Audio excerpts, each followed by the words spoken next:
Hey everyone, finished watching the next episode of Jungle Fury, Ghost of a Chance, Part 1. Camille is out with a new monster, and even though the Zords aren't out yet, Flit pops in to ruin the episode.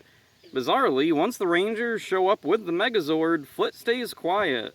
At Daishi's temple, Jellica is training Daishi. Camille comes in and says she failed. Jellica insists on killing Camille, but Daishi requests that her life be spared. Carnosaur shows up and brings to life those two guard guys that have been standing behind Daishi's throne the whole time. So, were these put there by him? Were they alive before, or were they just statues? Anyway, apparently they're called Shadow Guards. Carnosaur gives them to Daishi and tells him to go fight the Rangers. At Jungle Karma Pizza, Fran is frustrated with the Rangers always running off and leaving her to run the place alone. She confronts them about this, just as RJ calls them away. He tells them they have to go back to basics. The Rangers aren't sure what he means by that. Daishi sends a challenge to the Rangers. RJ says something is different about him. The Rangers battle Daishi and the Shadow Guards. RJ joins for some reason. He tells the Rangers they know what to do and then gives himself up as a prisoner. Daishi leaves with RJ. The Rangers return to Jungle Karma. Fran doesn't know what's going on. The Rangers think about what RJ told them. They put it together. Earlier, he said they needed to go back to basics. They go back to the room at the Pai Shui Academy that Daishi was freed from. They go and look at the wall carving. They see Fant, Swoop, and Finn in their animal forms that they just somehow know are a thing.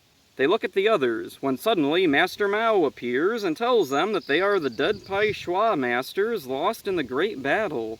The Rangers ask Mao to see them. Mao is reluctant but agrees. He opens a doorway to another plane of existence. The Rangers fall through and land in a pink field. They're approached by three Pai Shui masters, who charge and attack. One of them states ominously, "You should not have come here." This episode's okay. It's the first two-parter for Jungle Fury since the premiere. The Disney seasons have been kind of weird with two-parters, and while this episode is an okay one, a lot of it feels like it was being drawn out for time. Fight scenes are impressive, sure, but they drag on a lot.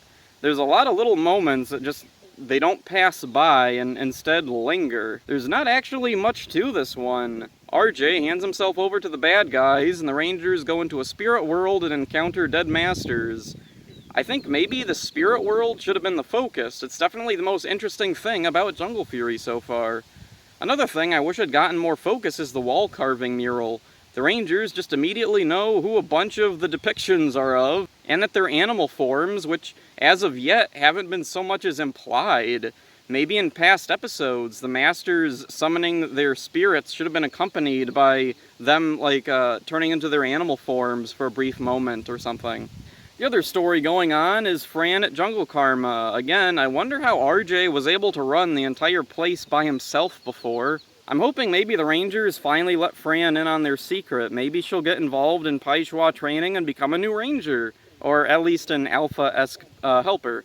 The monster at the beginning of this episode was voiced by Oscar Burt Shearer. He's voiced a few other one-off monsters and went on to be a sound effects editor on Megaforce and Dino Charge, and a sound engineer on the Power Rangers Samurai video games. A possible relation of his, Scarlet Burt Shearer, was a sound engineer, ADR director for Dino Charge on until Cosmic Fury.